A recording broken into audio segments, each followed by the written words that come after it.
За баярлалаа. Нийгмийн даатгалын шимтгэлийг бууруулах тухай 100 мянган иргэдийн дэмжсэн санал нийтийн өргөдөл. Энэ нэгдэлтаа юуг илэрхийлж байгаа нэхээр төр дүлий байна л гэсэн үг. Төр дүлий байгаад байгаа учраас иргэд энэ асуудлыг оруулж ирж байна шүү дээ.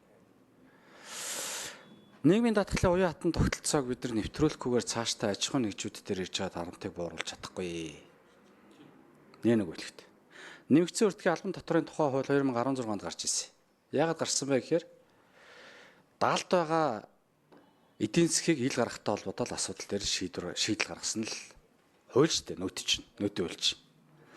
Бид нар нийгмийн даатгалын шимтгэлтэй холбоотой асуудал дээр өнөөдөр яагаад ажилгүй иргэд их вэ гэдэг энтэй холбоотой. Аж ахуй нэгжүүдэд боловсон хүч нь дутагдaltaй байна гэвэл дутагдaltaй. Гэхдээ авж байгаа ажилтан болгон дээр төлж байгаа нийгмийн даатгалын шимтгэлээс улбаатайгаар тухайн ачаалаад авахгүйтэй холбоотой асуудал, аж ахуй нэгжүүдээр дарамт үүсээд байгаатай холбоотой асуудал энд үүсээд байгаа байхгүй. Нөгөө талд нь юу үүсэж чинь гэхээр төр ажил олгогч болчиход байгаа. Хувь хвшилтэй байр солилцсон. Тэгэхээр бид нар энэ нийгмийн даатгалын шимтгэлтэй холбоотой асуудал дээр уян хатан тогтолцоог нэвтрүүлэхгүйгээр цаашдаа нийгмийн даатгалын өнөөдрийн байгаа энэ процесс чи явах боломжгүй байна гэдгийг иргэд чинь гаргаж ирчээд байгаамаа. Энийг их сайн зөв ойлгоод яваасай. Зөвөр хүлээж аваасай гэж бодож байгаа. Нэгдүгээр асуудал. Хоёрдугаар асуудал Монгол Улсын ерөнхий сайд Гомжовын Зандар шатар улсын хурлд ерөнхий сайдаар томилогдохдоо нийгмийн даатгалын реформыг би хийнэ гэж хэлсэн. 3 юмыг амласан шүү. Татварын реформ би хийнэ. Татварын шинжилэл, нийгмийн даатгалын шинжилгээг би хийнэ. 3 дахь нь данхар төрийн шинжилгээг би хийнэ гэж хэлсэн. Одоо тэгэхээр засгийн газраас нийгмийн даатгалтай холбоотой Монгол Улсын ерөнхий сайдын 94% сонгогдох томилогдохдоо улсын хурлын гишүүн ард түмэндээ хандаж хэлсэн үг ямар төвшөнд явж байгаа вэ гэдгийг би салбарын сайдаас асууж байгаа. Засгийн газраас ямар нийгмийн даатгалын реформыг оруулж ирэхээр төлөвлөж байгаа вэ?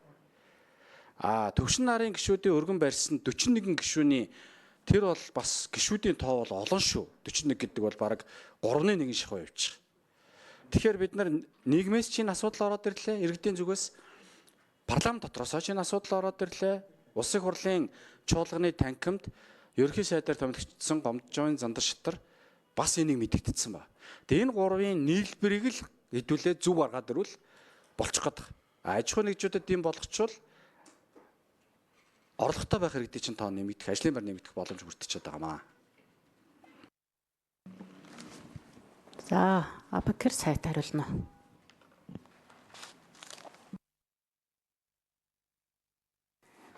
Баярлалаа.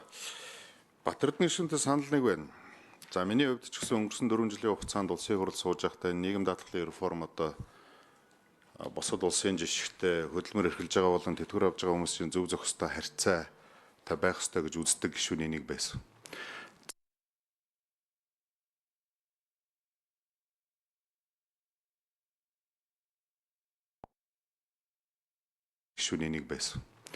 За та бүхнийг бас одоо манай яам дээр очиж уулзаад бас яг энэ тэтгэврийн тогтолцоо, нийгэм даатгалын тогтолцоо маань яг чиг хандлагын цаашаа яаж явж байгаа юм. 2030 он хүртэл 2050 он хүртэл яг энэ тогтолцоогоор явах юм бол энэ сан маань ер нь яг амьд үлдэх юм уу? Яг үнэн байдлыг би та бүхэнд бас харуулмаар байна.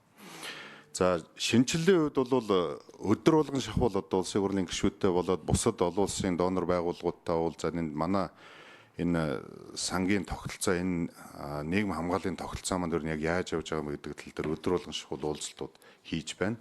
Сая өглөө бас нэр бүхий гишүүд бид нар бас уулзсан. Шинэ Зеландын тогтолцоог ер нь судалж үзэх нь зөв юм байна гэж. За бид нар өнөөдөр хүртэл одоо хөдөлмөр эрхлээд шимтгэлээ төлж явж байгаад одоо өндөр насны тэтгэврийг аваад явж байгаа хүмүүсийн эрхийг зөрчихгүйгээр цаашдаа ирж байгаа шинэ үедээ бид нар тохирсон шинэ үеийнхээ ажил эрхлэх ажлын байртай яаж харьцахтай холбоотой энэ олон улсын валютын сангаас хүртэл өгсөн зөвлөгөөнүүд Батэрдэн гишүүнээ байдаг юм байна. Яг одоо та бидний аав ээжүүд чиг байдаг ч юм уу ажилд ороод тэтгэврт гартлаа нэг салбарт ажиллаад ингээд явдаг ажлын байр гэж одоо үндсэндээ 20 жилийн дараа баг байхгүй болох нэ. Яг хөдөлмөрийн гэрээр ажил гүйцэтгэдэг хүний тоо маш багасах юм байна. Энэ үед нөгөө сан дээр төвлөрөх мөнгөний хэмжээ тэр хэмжээгээр буурна. За энийг тэтгэврийн хэвээр нь байлгахын тулд бид нар төр ямар реформ хийх ёстой юм бэ гэдэг дээр ажиллаад явж байна. Шинэ Зеландын одоо тэтгэврийн тогтолцоог бид нар нэвтрүүлэх нь илүүтэй шудраг тогтолцоо бий болох юм байна гэж. За хоёрдугаар төвшин нарын өргөн барьжсан хуулиудтай бид нар уялдуулаад за манай яам дээрээс бас засгийн газраас өргөн барих хууль бэлэн болчихсон байж байгаа. Маргааш засгийн газар дээр хуралдаад бид нар хэлц хэсгийн шийдээд хоёр хуулийнхаа тэгээд энэ дээр том ажлын хэсэг гаргаад их шударгаар тоонуудаа тулгаад явъя гэж байгаа. Төвшин нарын өргөн барьсан хуулийн эргээд төсөвт үзүүлэх эффект нь бол 300 гаруй тэрбум төгрөг гэж нөхдүүд өөрсдөө тийм дүн гаргасан байна. Гэтэл мэрэгжлийн яам маань 1.2 их нийт төгрөгийн ачаал дээр нэ гэж үзэж байгаа. Үндсэндээ 3 point дээр тэдний одоо өргөн барьсан хуулийн дээр явж байгаа. За хоол унааны мөнгийг жишээл эндээш авдаггүй болгоё. Нөгөө талдаа оюутан залуучуудыг хөдөлмөр эрхлэлд эндээшээс ажил олгогчийн буюу ажилтнаа чөлөөлдөг бай. Гих зэрэг за 3 дахь нь юу лээ. За манай одоо өргөн барих байгаа хууль дээр мөн л одоо ийм зүйлүүд байгаа. Тийм учраас энэ хоёрынхон хоёр хуулиар нэг ажлын хэсэг гаргаад одоо аль хуулбараар нь явбал улсын төсөвт эргээд бага ачаал өгөх юм бэ гэж. Одоо бид нар сан маань бол үндсэндээ 1.4 их найт төгрөгийн татаастай явж байгаа. Энэ 1.4 их найт төгрөгийн татаас маань 3 жилийн дараа гэхэд л 2 их найт төгрөг гараад явж байгаа. Одоо төвшин нарын өргөн барьсан хуулбараар хэрвээ бид нар энэ хуулиа ингээд хэлцээд явах юм бол 3хан гарч байна. Нэгдүгээрт энэ одоо авж байгаа татаасыг бууруулахын тулд одоо тэтгэвэр авж байгаа хүмүүсийн тэтгэврийг бууруулах. Нэг бол ажил олгогчийн эндээшийг буулгая гэдэг санал тавьж байгаа гэдэг. Тэгвэл ажилтан дээр эндээшийг нэмж өгөх, 3 дахь нь ерөөсөө улсын төсвөөс татаас өгөх. Энэ олон жил цаашдаа бид нар ингэж явбал эрүүл энэ сан маань яг амьд үлдэх юм уу гэдэг асуудал байна.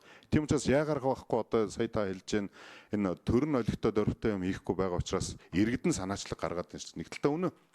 Гэхдээ насаараа хөдөлмөр эрхэлчихсэн одоо тэтгэвэр аваад явж байгаа амьдралынхаа баталгааг аваад явж байгаа ахмадуудынхаа одоо тэр өнгөрсөн хугацаанд биелүүлсэн үүрэг одоо амьдралынх нь энэ нийгмийн хамгааллыг бид нар бас хамгаалах юм үүрэгтэй л дээ. Тийм учраас одоо дараагийн шинэ хуулбарууд гарч ирэх байх. Энэ дэр мөн одоо та бүхэнтэй хамтарч ажиллахад бэлэн байна гэж.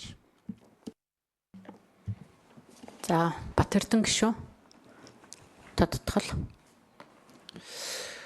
Бикер said та бол нь одоо намаар явахаас илүүтэй хувийн хвшлэр их явсан шүү дээ.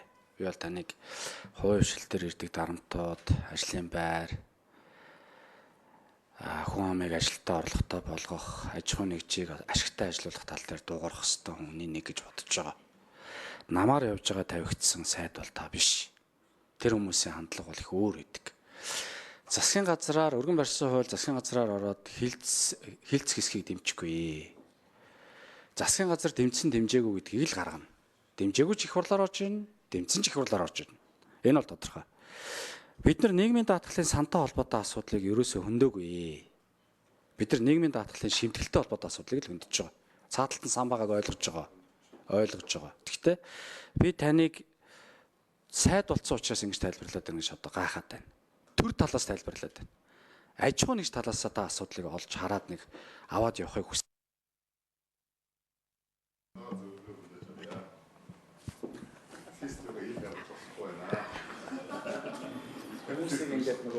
За тийм. За. Тэгээ ер нь